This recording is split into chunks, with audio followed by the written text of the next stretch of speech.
Kita melepas Anda semua, Anda jangan percaya sama saya.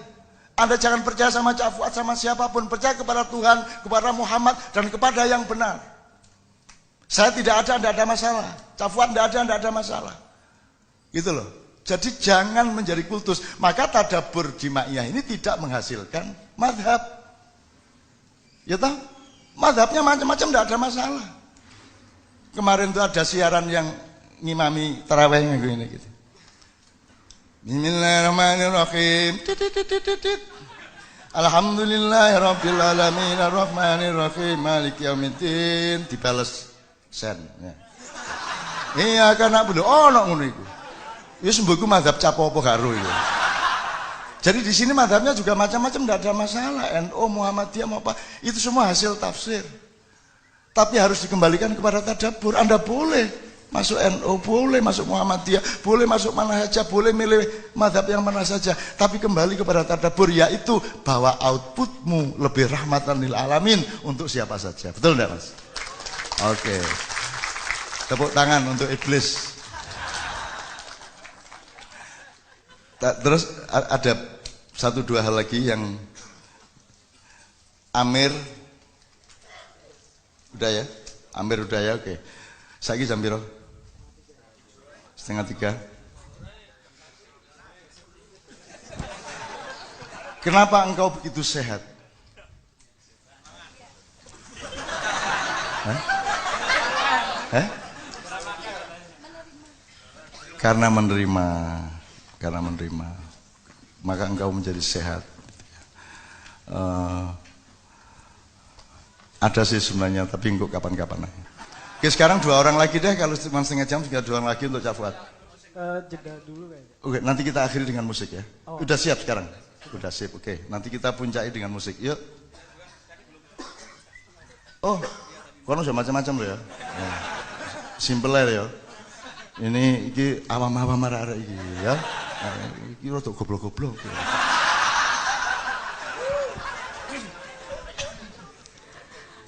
Bismillahirrahmanirrahim. Allahumma sholli ala sayyidina Muhammad. Wahai jiwa memanggil jiwa, wahai hati memanggil hati. Tolong bantu untuk berdoa untuk kekuatan saya didolimi orang tua saya sendiri sampai hari ini. Dan saya nggak bisa kumpul dengan orang tua sampai hari ini. Insya Allah antum tahu. Terus tadi saya baru datang dengan teman-teman naik kendaraan disambut dengan Rabbi la tadarni fardahu wa anta khairul warithin. Yang boleh saya artikan secara bebas, ya Allah, jangan biarkan aku sendiri atau munfarid. Berilah aku pendamping. Engkaulah sebaik-baik pewaris. Atau kalau masih yang jomblo-jomblo di sini bisa untuk nyari jodoh. Ya Allah, jangan biarkan aku jomblo. Ya, ini benar serius. Berilah, saya sering ngasih amalan ini kadang-kadang sama teman-teman saya. Berilah aku pendamping. Engkaulah sebaik-baik pewaris. Itu bisa dibaca di sujud terakhir. Ya, itu bisa pernah dibaca Nabi Zakaria, Nabi Ibrahim dan lain sebagainya. Terus sebagai follow up daripada Rabbi la tadarni fardahu wa anta khairul warithin, sebelum saya ngomong nanti puncaknya tentang bagaimana merukunkan mewahada yuwahidu mentauhidkan umat Islam, karena Islam itu sebenarnya yang non muslim tolong jangan kecewa, saya mencontoh dari begawan guru saya, Islam adalah mengamankan. Jadi nanti puncaknya di situ, mungkin untuk oleh-oleh 27 Mei nanti. Ya, tentang tadabbur tadi saya bisa menambahi sebagai la tadarni fardahu wa anta khairul warithin, bahwa tadabbur itu kan kita pernah lihat keringat Nabi itu wangi. Saya Abdul Qadir Jailani pun digigit nyamuk pun juga nggak terasa. Saya menambahi di situ karena sebagai Rabbi la tadarni, sebagai kawan, sebagai guru, sebagai apa.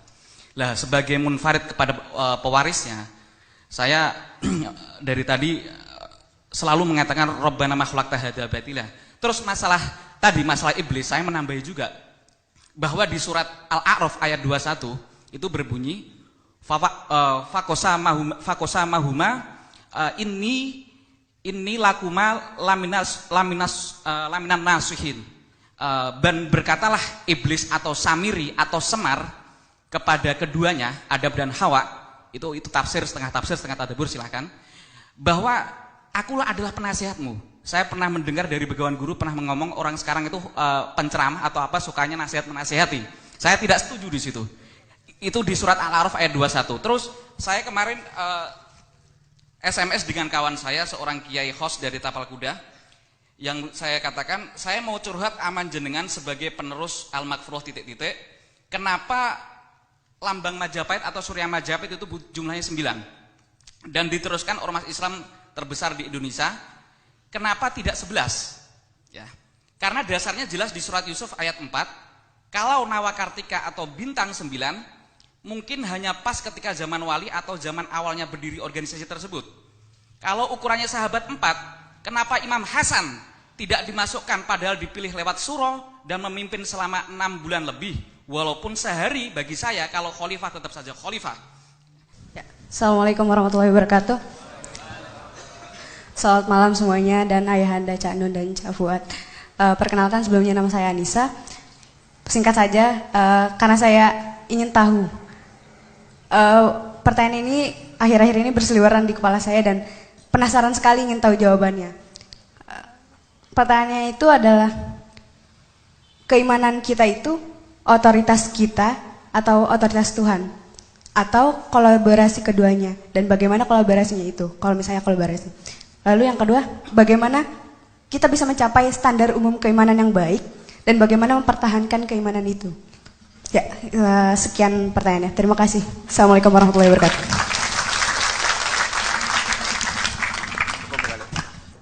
Gimana jawabnya? Kembali ke Quran aja ya. Di surat Al-Hujurat, innamal mu'minun, sesungguhnya orang-orang yang benar-benar beriman. Ini kan standarnya ya. Alladzina amanu billahi wa rasulihi tsumma lam yartabu wa jahadu bi amwalihim wa anfusihim fisabilillah. Ulaika humus shadiqun. Jadi orang beriman itu adalah orang yang beriman kepada Allah dan Rasulnya, kemudian tidak ragu-ragu, dan kemudian dia berjihad dengan hartanya dan dengan dirinya di jalan Allah. Ya itu aja. Jadi untuk mengukur iman kita teguh, mantap, atau ada keraguan. Kalau masih ada keraguan ya berarti belum mencapai standar iman yang benar tadi. Ragu itu misalnya bagaimana? Bukan ragu Allah itu kita yakin Allah itu ya Tuhan yang Maha Esa. Tapi ketika kita ragu akan rahmat Allah, ragu akan rizki Allah yang ditentukan untuk kita, ragu akan ketetapan Allah yang sudah ditentukan oleh Allah untuk kita. Nah, itu juga ada keraguan seperti itu. Jadi pengertian tidak ragu itu bukan hanya soal ragu, benarkah Allah itu Tuhan yang Maha Esa, benarkah Muhammad itu Rasulullah, bukan itu. Saya kira kita semua yakin itu. Tapi ya itu kelanjutannya tadi. Ya. Ragu bahwa Allah itu betul-betul pemberi rizki, ragu bahwa Allah itu betul-betul akan memberi jalan keluar kepada kita saat kita menghadapi kesulitan, ragu bahwa Allah itu sudah menetapkan rizki untuk kita, ya, sehingga kita tidak perlu cari ya secara tidak benar. Nah itu namanya iman yang tanpa ragu. Tapi itu harus diikuti dengan jahadu bi amwalihim wa anfusihim fi sabilillah. Berjihad. Hidup itu adalah jihad. Ya. Jihadnya apa? Yang pertama dengan harta. Mengapa kok dengan harta dulu? Karena jihad harta itu tidak akan pernah habis kepentingannya. Ya. Jadi tidak akan pernah kemudian ada masa di mana orang sudah tidak perlu lagi berjihad dengan harta. Karena sepanjang sejarah manusia juga ya memerlukan ini jihad dengan harta. Ya, untuk membantu orang miskin, untuk membantu orang yang kesusahan. Karena memang di dunia ini tidak ada pemerintahan yang dapat menjamin keadilan, sehingga ada orang-orang yang termiskinkan. Ya. Nah, misalnya maka jihad bi amwalikum ini nomor 1. Baru setelah itu jihad dengan diri sendiri. Ya, yang itu artinya sangat luas. Jihad dengan pikiran, dengan waktu, dengan tenaga. Baru kalau memang diperlukan, sak nyawane pisan. Nah itu bi amfusikum itu nyawa, jihad dengan nyawa itu memang diperlukan tapi pada waktunya. Bukan berarti kemudian kewajiban jihad kok gak ono musuh ya, ndolek musuh nek ngono ya diperangi. Jadi menciptakan musuh untuk perangi, bukan begitu. Ya, jadi jihad bi anfusikum itu sangat luas pengertiannya. Termasuk kalian, kita semua datang ke sini ini juga jihad ini. Ya, ini jihad kita. Nah, jadi itu salah satu saja kita ambil penjelasan Quran langsung mengenai standar keimanan. Di ayat yang lain ada itu.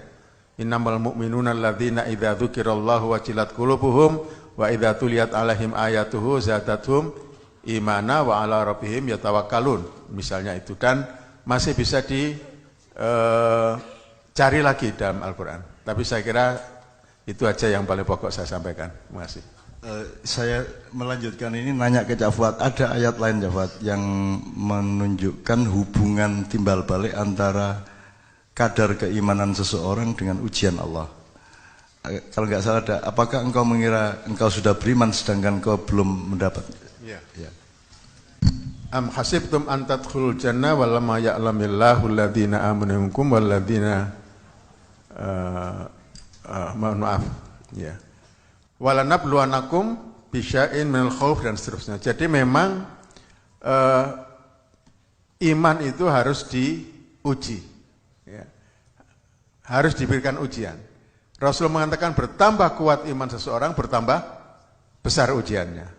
Itu memang dinyatakan secara eksplisit oleh Rasulullah, dan di dalam Al-Quran juga bisa kita cari hubungan antara keimanan dengan cobaan dari Allah Subhanahu wa taala. Ya. Oleh karena itu, ketika kita menerima cobaan dari Allah Subhanahu wa taala berupa sakit dan lain sebagainya, itu harus juga kita sikapi sebagai salah satu cara kita untuk naik kelas dalam keimanan kita. Ya. Saya kira begitu tambahnya. Untuk anak saya ya, karena menganggap saya bapak yang tadi. Saya merasa beruntung kan seharusnya kan kakek. Jadi begini, Dek, karena saya sudah dipanggil Mbah ya. Jadi gini, Dek, menurut saya ini saya nambahin aja. Yang dikatakan Cak Fuad sudah merupakan tulang punggung dari pemahamannya, tapi saya nambahin cabang dahan-dahannya. Jadi gini, kalau Anda tidak punya pikiran dan pertanyaan seperti itu, maka hidup Anda belum potensial imannya. Anda sangat potensial imannya karena Anda punya pertanyaan seperti itu. Tapi kalau Anda berharap Anda akan mendapatkan jawaban pasti dan objektif atas pertanyaan itu, maka Anda salah. Itu sampai mati kan nggak bisa jawab. Satu ya, nggak mungkin. Itu babak final selesai baru nanti ada jawabannya. Kalau selama kita hidup masih begitu dan setiap kali kita bertanya seperti itu bagus. Dan Allah memang membiarkan kita di dalam dialektika yang seperti itu. Dialektika seperti itu, misalnya saya kasih contoh gini, Dek. Allah mengatakan ud'uuni astajib lakum, berdoalah kepadaku maka aku akan mengabulkan, akan menjawabmu. Tapi itu nanti ada mekanisme begini. Kalau kita minta tiap hari, dan mintanya itu kan sesuai dengan keinginan kita, bukan kita nyari tahu Allah itu maunya apa, kan gitu kita. Itu juga Allah kan agak kecewa juga lah. Kamu itu minta kok nggak nanya aku dulu yang cocok untuk kamu itu apa, kan gitu. Jadi bisa jadi kalau saya membayangkan, kalau kamu minta-minta sama Allah, Allah mungkin jawab begini, kamu tuh kurang apa, saya kasih segala macam terus, masih minta-minta terus itu. Itu salah satu kemungkinannya. Dan ini kamu nikmati aja. Tapi terus kamu tidak berdoa, terus Allah malah ngomong lain lagi. Sombong betul kamu tidak minta ke aku. Nah, yang benar yang mana? Minta apa tidak minta? Nah, yang benar adalah mengalami kedua-duanya itu supaya lebih matang dan puncak kematangannya kita belum pernah tahu, memang begitu hidup itu loh, Dek.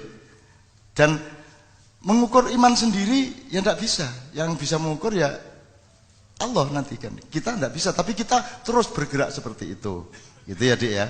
Menurut saya itu tambahan aja supaya Anda jangan terus mencari jawaban objektif. Kelemahan orang modern adalah selalu mencari kepastian objektif. Tidak bisa. Suami istri pun tidak bisa objektif bahwa ini benar-benar baik, enggak. Cak Fuad tolong dijelaskan, Cak Fuad, ini saya mumpung Cak Fuad di sini lah, ini kita habisin lah pokoknya. Ini hubungannya sama bahwa hidup itu dinamis. Misalnya sekarang Cak Fuad kemarin menjelaskan waktu di Padang Bulan, kan selalu kita ini bilang gini, semoga menjadi keluarga yang sakinah, mawaddah warahmah gitu kan. Cak Fuad, saya kira Cak Fuad kemarin membedakan antara itu kan kalimatnya litaskunu ilaiha, bukan litaskunu fiha. Mawaddah rahmah itu jangan semoga, itu sudah pasti. Yang semoga itu sakinahnya. Ki sapa ki diurut ae kaya ndoke petik iki. Menurut Cak Fuad, mawaddah itu adalah rasa untuk ingin menyatu dengan suamimu, dengan istrimu. Itu sudah pasti itu. Wong kan kamu mencintai kok. Itu jangan semoga. Nek kon jek semoga lah, kon rabi lah apa jek semoga iki cintane. Kan gitu. Jadi mawaddah sudah pasti, rahmah sudah pasti, tidak ada semoga. Yang semoga adalah sakinah. Nah, litaskunu ilaiha, jadi ke bukan di. Kalau di pasti, tapi kalau ke terus, kadang sakinah, kadang gak. Awan sakinah, sore gak. Begini sakinah meneh, selesai sakinah gak meneh. Mari ngono pegel oleh gak sakinah meneh. Terus engko dek ayo sakinah kok dek. Wis suwe gak sakinah ya. Ya mohon maaf, ini epistemologinya Cak Fuad ini mulai hari ini sampai nih kalau kawin tolong jangan, menurut saya kalimatnya enggak gitu ya, biar dibikinin Cak Fuad kalimatnya bukan semoga menjadi keluarganya yang sakinah mawaddah warahmah. Yo salam lu Cak Fuad, nyuwun sewu Cak Fuad. Ya apa? Ya, itu saya hanya mengajak saja untuk berpikir ya, karena ayatnya itu litaskunu ilaiha, kan gitu ya. Untuk bisa sakinah itu waja'ala bainakumul mawaddata wa. Jadi Allah memang agar manusia bisa menuju kepada sakinah, maka Allah menciptakan mawaddah dan rahmah di dalam diri. Jadi itu memang Allah yang memberikan.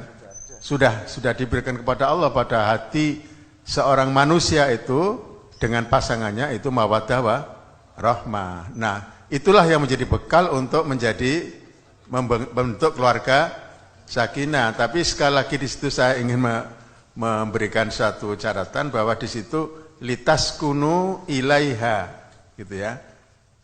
Taskunu ila itu menurut pemahaman saya berarti ini proses yang terus menerus, gitu ya, menuju ke sakinah. Iya, menuju kan berarti yaitu tadi tidak pernah sampai bahwa keluarga sakinah itu keluarga yang selama hidupnya nggak pernah bertengkar misalnya. Ya enggak begitu. Iya. Jadi ini proses sakinah itu. Terus menerus diusahakan. Yang penting harus dipelihara namanya mawaddah wa rahmah. Itu yang harus dijaga. Kalau itu dijaga insya Allah tercipta sakinah. Misalnya istriku dulu kok sepertinya cantik sekali kok sekarang enggak, misalnya gitu ya. Ya kok seje saiki yo, kok tonggoku luwih ayu saiki misalnya gitu ya. Nah, ingat rahmah di sini. Rahmah itu apa? Senajan elek tapi bojoku. Kan gitu ya. Iki dhisik kayane akhlake apik saiki kok malih koyo ngene. Senajan koyo ngene dia tetap bojoku, harus saya didik harus dan begitu. Nah, itu untuk karena ada rahmah. Jadi mawaddah, rahmah itu harus bergandengan terus, ya. Nah, kalau itu dijadikan pegangan, maka sakinah akan terwujud, ya. Meskipun tengkar, setelah tengkar, tapi eling mawaddah warahmah, akhirnya sakinah lagi, jadi itu dinamis. Nah, itu yang pernah saya terangkan begitu di Padang Bulan, ya. Jadi kalimatnya kayak kira-kira ya, engko didolek singkate. Semoga dengan mawaddah dan rahmah mereka berdua, keluarga mereka menjadi sakinah. Ngono kalimatnya deh. Asik, seneng aku. Kalau nggak ada Cak Fuad nggak jelas. Engko Gusti Allah muring-muring kapok kon. Kok semoga mawaddah karepmu ya apa? Wis tak kaikit biyen kon. Gitu, sudah tak kasih dari dulu mawaddah warahmah kok. Itu bekalmu untuk sakinah. Gitu deh ya, jelas sekarang ya. Oke, yang sudah terlanjur mencetak undangan perkawinan dirubah besok, ya. Oke. Ya, sip ya, Dik ya. Untuk yang Mojopahit nanti saya tanya langsung ya sama yang bersangkutan ya. Paling tidak Brawijaya 5. Ya, tanya langsung karena beliau yang berunding terakhir dengan Sunan Kalijogo di Gunung Cetha kan gitu kan. Ya, nanti saya tanya langsung daripada saya jawab nanti kon kok lanjang jawab ngono gak enak aku. Dadi engko kula nyuwun izin tak jawabnya tenan arek nika. Oh iya gak apa-apa Nun gitu. Karena saya kan harus runding terus. Nanti kalau tidak nanti saya jadi jadi fadlizon gitu. Gitu. Atau siapapun lah pokoknya saya iki lah pokoknya klaim gitu ya. Nanti saya tanya langsung kenapa 11? Kenapa kok tidak 11? Iya. Kenapa kok 9 gitu. Karena 9-11 itu kelahirannya istri saya. Yaitu 11 November. Wah, apa hubungannya, Bang? Ya karena hubungannya lah, urip mesti karena hubungannya. Ya karena hubungannya ya gak apa-apa, yang penting seneng hatine. Kan gitu. Gitu. Itu sama dengan pertanyaan ada kapal beratnya 350 ton, penumpang laki-lakinya 700, penumpang perempuannya 370. Berapa umur nakodanya? Nek iso jawab kan tak kai bojo 5 kan. Padahal jawabannya gampang, nakodanya umur 43. Bagaimana hitungannya? Niku om kula ya. Gampang. Oh Indonesia sembarang dienggokno iso. Iya Pak. Gitu ya Mas ya. Kalau kamu tidak punya kelakar-kelakar dalam hidupmu, itu ada 2 tanda. 1, kamu kurang potensial, kurang berbakat untuk bahagia. Nomor 2, berarti kamu kurang cerdas. Karena kecerdasan itu outputnya itu ya, ekspresinya itu ya kelakar itu. Kelakar-kelakar itu. Loh ini serius Mas. Saya sejak kecil saya berkelakar tanya Cak Fuad. Saya sama Cak Fuad itu menjadi kakak saya itu pahalanya sangat besar. Karena saya nakalnya luar biasa. Saya itu tidak pernah tidak keluar dari sekolah. Terakhir saya keluar dari SMA. Aku tidak keluar. Saya kelas 1 juara. Setelah itu saya kenal sastra Malioboro. Tiap malam saya di Malioboro. Satu kuartal itu 4 bulan saya izinnya, bolosnya itu sekitar 30 sampai 35 kali. Dalam 1 kuartal. Terus saya meneruskan ya gak ketututan pelajaran, akhirnya saya keluar. Terus saya dideketin Cak Fuad sore-sore Nun. Bisa niki lho, marekno po sekolah. Bisa niki tok wis. Semari ngono gak sekolah gak apa-apa. Sakno ibu lho, ibu cek seneng. Ya, karena Cak Fuad bilang ibu, saya langsung oke. Akhirnya saya berangkat ke rumahnya kepala sekolah yang kemarin sudah saya maki-maki. Demi minta maaf karena kenapa saya keluar sekolah? Karena saya itu ketua OSIS. Saya itu ketua OSIS, sekretaris saya Busro MS, Busro Mukodas. Gitu. Terus karena saya OSIS, saya disiplin orangnya. Saya tidak perlu disuruh disiplin, saya sangat berdisiplin. Karena saya torikot sejak kecil. Saya tidak pernah melanggar. Saya betul-betul tekun, disiplin dan sangat rajin. Gitu. Nah saya mengerjakan sebagai ketua OSIS itu semua urusan saya beresin sampai akhirnya berbenturan dengan jam pelajaran. Karena nanti ada lomba apa di sana, ada kontes apa di sana, ada matematika, olimpiade. Semua saya ngirim teman-teman itu demikian Pak, sehingga banyak yang berbenturan dengan pelajaran. Akhirnya guru marah sama saya. Ini gara-gara OSIS ini, gini. Jadi tidak lancar pelajarannya. Loh, aku gak padan gak jadi ketua OSIS gue. Saya ini menjalankan tugas kok malah dimarahi guru. Aku nang kepala sekolah. Pak, aku dino iki leren dadi ketua OSIS dan leren dadi siswa sampean. Wek. Tak suwe buku OSIS iku. Mulih aku. Mulih kondo Cak Fuad dirayu sama Cak Fuad. Jadi 2 hari kemudian saya minta maaf itu. Jadi saya teman-teman sekalian memang agak gila. Jadi menjadi Cak Fuad itu bagi saya udah Cak Fuad enggak usah beramal soleh, sudah cukup mesti masuk surga. Iso ngladeni aku luar biasa. Karena saya tuh ya Allah nakalku karo-karuan pol wis aku ngobong omah sapi terus. Jadi Cak Fuad itu pernah tak suruh melaku ndodok. Jadi saya enggak mau buka puasa. Aku juga gurung mlebu SD, enggak mau buka puasa. Saya terus lari ke gerdu itu kira-kira 300 meter dari rumah saya. Terus saya di gerdu, usume wong buka, aku ndek gerdu ijen. Terus dirayu sama kakak-kakak saya, mbah saya gitu.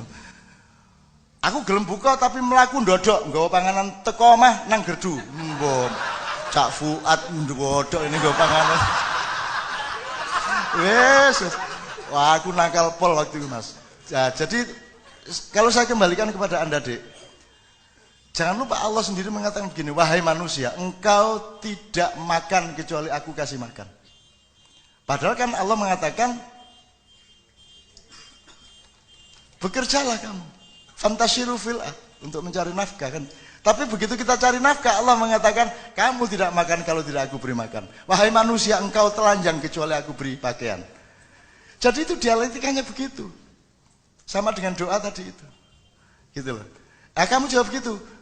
Kamu tetap berusaha supaya lebih beriman. Tapi nanti Tuhan jangan kayak Tuhan bilang, wahai hambaku, engkau tidak beriman kecuali aku kasih hidayah kamu untuk beriman. Ayo piye kowe? Ayo. Sampean ngewo. Masa ngomong ngono sampean?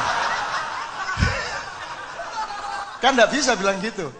Ya nikmatilah, Allah begitu tuh nikmati, karena itu cara Allah bercinta dengan kita. Memang Allah seperti itu. Dan Allah itu maha pecinta yang luar biasa. Bayangin, malaikat itu percepatan speednya itu kan 5 gini. Satu harinya malaikat pada manusia 50.000 tahun. Jadi kalau kamu hidup sehari sama malaikat di sana, di sini sudah 50.000 tahun. Gak mek wis tuwek kon. Wis dadi akeh kon kabeh dadi akeh. 50.000 tahun. Wis dadi akeh to. Apa iku? Badar besi. Hajar jahanam. Virus. Wis bisa jadi akeh. Allah sendiri itu menyebut dirinya itu hanya 1000 tahun speednya ketika menemui kita. Jadi Allah itu aneh, itu Allah itu aneh. Dan betapa dahsyatnya Allah itu. Ya coba Anda, Allah kok maha bersyukur itu ya coba. Asyakur kan, Allah asyakur, Allah maha bersyukur kan enggak rasional tuh. Tuhan kok bersyukur loh. Iya tuh gue. Itu memahaminya kalau dengan tafsir enggak bisa. Kok Allah maha bersyukur? Tapi di lain pihak Allah mengatakan, wahai manusia, meskipun engkau berbuat baik setinggi gunung, aku tidak tidak bertambah kemuliaanku. Meskipun kamu berdosa seluas lautan, tidak berkurang kemuliaanku. Kan gitu. Gitu. Terbalik kan omongannya. Yang tadi bilang aku maha bersyukur. Dan bersyukur itu kan orang yang butuh sesuatu terus dikasih bersyukur. Iki Gusti Allah butuh apa? Butuh apa Gusti Allah? Gusti Allah gak butuh apa-apa. Tapi dia bilang aku maha bersyukur. Kan asik gitu. Sampean nih. Jos. Ya Allah, ya Allah, ya Allah. Rabbana ma khalaqta hadza batila. Begitu Allah merendahkan dirinya, Allah neguk sampai ke tadabbur tafsir. Maka huruf alif lam tadi, alif itu Allah yang maha gagah perkasa, tegak. Tapi begitu dia merunduk kepada kita menjadi alif lam. Ini dah atau ro. Melengkung dia, mendekat ke kita dengan speed hanya 1000 tahun dibanding satu harinya Allah 1000 tahun manusia. Sementara malaikat 50.000 tahun. Bahkan Allah di mana ada engkau, ya Pak? Kalau engkau sendirian aku yang kedua, kalau engkau berdua aku yang ketiga. Kan gitu kan? Jadi Allah bareng sama kita sekarang di sini nih. Dan apakah Allah yang kita gendong? Bisa gini, Mbak Suripan wis. Apakah kita yang menggendong Allah atau Allah yang menggendong kita? Kan Allah yang menggendong kita. Jadi Allah menjadi huruf ba, menampung kita. Itulah ibu, ba. Makanya kecilup, ba. Kurang jelas huruf-hurufnya Allah itu. Cilup, ba. Gitu loh Dek ya. Jadi nikmati itu dan jangan cari jawaban objektif, ya nikmati saja. Yes, iki meningkat iki imanku. Dan kalau perlu sekarang kamu jangan nunggu ujian Allah. Ujian Allah dikasih, kamu tanggung. Ayo bismillah, ya Allah. Kuatkan aku akan tanggung ujianmu. Tapi kalau Allah tidak mencoba, ujin dewe awakmu. Terus saya dari kecil menguji diri saya terus, tak jajal. Jadi arek-arek takon nggo watu gede aku melumah. Jeluek, kowe niku watu belek ngene iki. Hanya untuk menguji. Gitu loh, untuk menguji. Saya musim dingin di Amerika, di Eropa, Siberian winter 52 derajat. Aku metu mek nganggo jaket biasa, gak nganggo stocking, gak nganggo metu jajal. Malaikat muring-muring. Kon jajal tak jarno bongko temen kon. Ya toh? Selamat aku dikon ngelindungi kon. Gitu kan, akhirnya aku dilindungi dan aku tidak sakit tulang. Seharusnya sakit tulang saya, karena saya 2 bulan menjadi gelandangan di Belanda dan saya benar-benar harus sakit, tapi saya tidak sakit. Dulu pernah sakit dikit, sisanya di sini, di apa gini, tulang gini, bangkean gini. Tapi sekarang udah nggak ada. Dan seharusnya mati seharusnya. Dan sudah berkali-kali saya seharusnya, malaikat akhir kon ibu ngerepoti aku ya.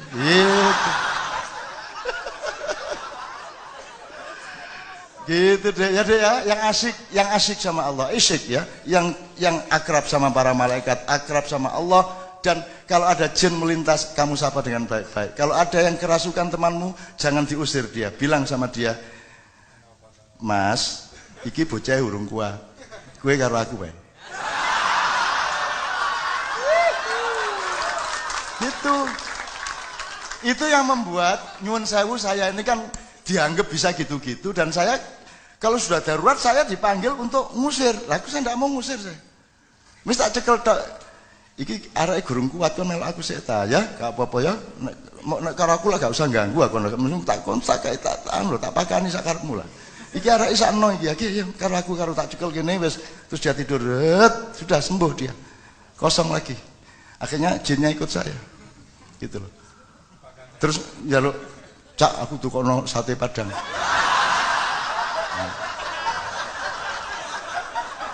Aku jawabnya gampang, sate Padang dasmu. Aku dhewe angkringan kadang gak duwe dhuwit kok. Ya kon ngongkon doyol-doyol kono kon nyopet ngono. Enakmu dhewe ana jen njaluk mangan menungso ngono gitu.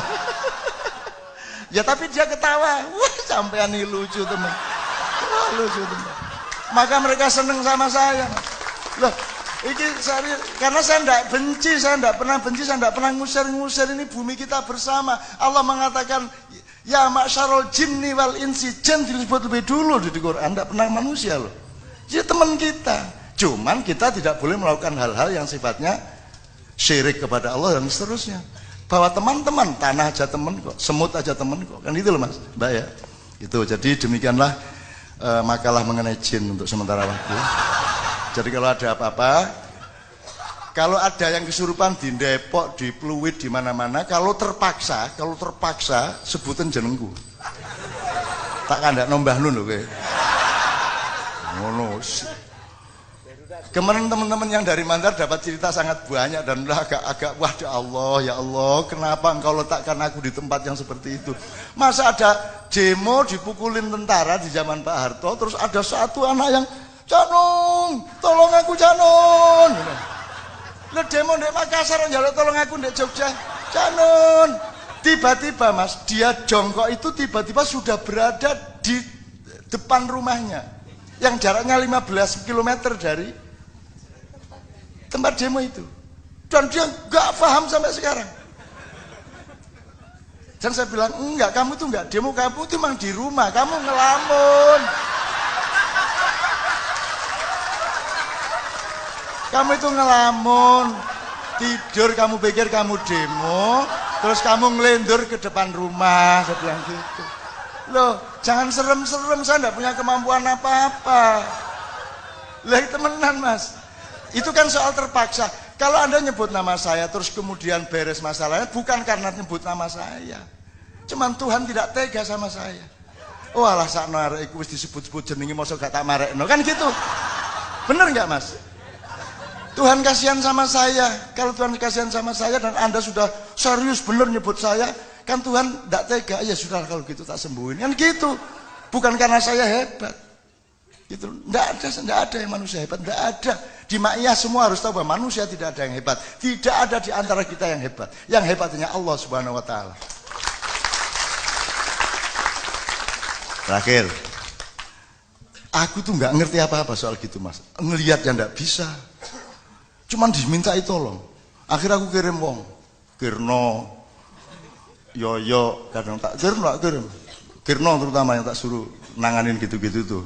Terus begitu Kirno teko, wah, anak buah Cak Nun meneh. Loh, terkenal Cak Nun di kono.